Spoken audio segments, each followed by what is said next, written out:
திருமலையில் இருக்கக்கூடிய ஆகாஷகங்கா தீர்த்தத்துக்கும் சுவாமி வெங்கடாஜலபதிக்கும் என்ன சம்பந்தம், எப்படி ஆகாஷகங்கா தீர்த்தம் உருவாச்சு அப்படின்றத பற்றி இந்த வீடியோவில் பார்க்கலாம் வாங்க. ராமானுஜர் ஆச்சாரியரோட 5 குருக்களில் ஒருத்தர் தான் திருமலை நம்பி. ரெகுலராக சுவாமி வெங்கடாஜலபதிக்கு பாப்ப விநாசம்லேருந்து தான் தீர்த்தம் எடுத்துகிட்டு வந்து அபிஷேகம் பண்ணுவாங்க.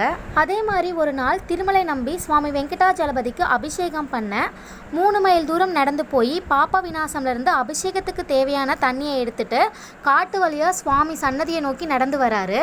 அந்த நேரத்தில் அங்கேருந்து ஒரு வேட்டைக்காரர் வந்து எனக்கு கொஞ்சம் தாகமாக இருக்குது, குடிக்க தண்ணி கொடுங்க அப்படின்ட்டு திருமலை நம்பிக்கிட்ட கேட்குறாங்க. ஆனால் சுவாமிக்கு அபிஷேகம் பண்ண லேட் ஆகுது அப்படின்றதுனால திருமலை நம்பி அந்த வேட்டைக்காரருக்கு வந்து தண்ணி கொடுக்காம அங்கேருந்து கிளம்புறாரு.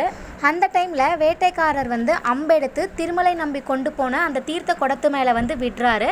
அந்த தீர்த்த குடமும் உடஞ்சி அதுலேருந்து தண்ணி வெளியே வருது. அந்த தண்ணியை வேட்டைக்காரரும் குடிச்சிடுறாரு.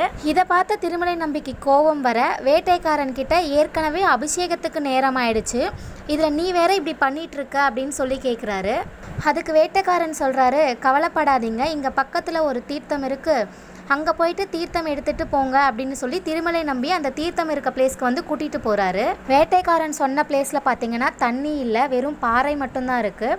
அதை பார்த்த திருமலை நம்பிக்கு வந்து கோபம் வந்து திரும்பவும் வேட்டைக்காரர்கிட்ட வந்து சண்டை போடுறாரு. உடனே வேட்டைக்காரர் வந்து நீங்கள் கோவப்படாதீங்கன்னு சொல்லிட்டு ஒரு அம்பெடுத்து அங்கேருந்த பாறை மேலே வந்து விடுறாரு. அந்த பிளேஸ்ல இருந்து தண்ணி வர ஸ்டார்ட் ஆகுது. தண்ணி வந்த உடனே வேட்டைக்காரன் வந்து அந்த பிளேஸ்ல இருந்து மறைஞ்சிடுறாரு. அப்போதான் திருமலை நம்பிக்கை புரியுது இங்கே வேட்டைக்காரனாக வந்தது சுவாமி வெங்கடாஜலபதின்னு. அதுக்கப்புறம் இங்கே இருக்க தீர்த்தத்தை எடுத்துகிட்டு அபிஷேகத்துக்கும் கொண்டு போகிறாரு. இப்படி தான் திருமலையில் இருக்கக்கூடிய ஆகாஷகங்கா தீர்த்தம் வந்து உருவானது. மறக்காம சர்ப்ரைஸ் பண்ணுங்க. தேங்க்யூ.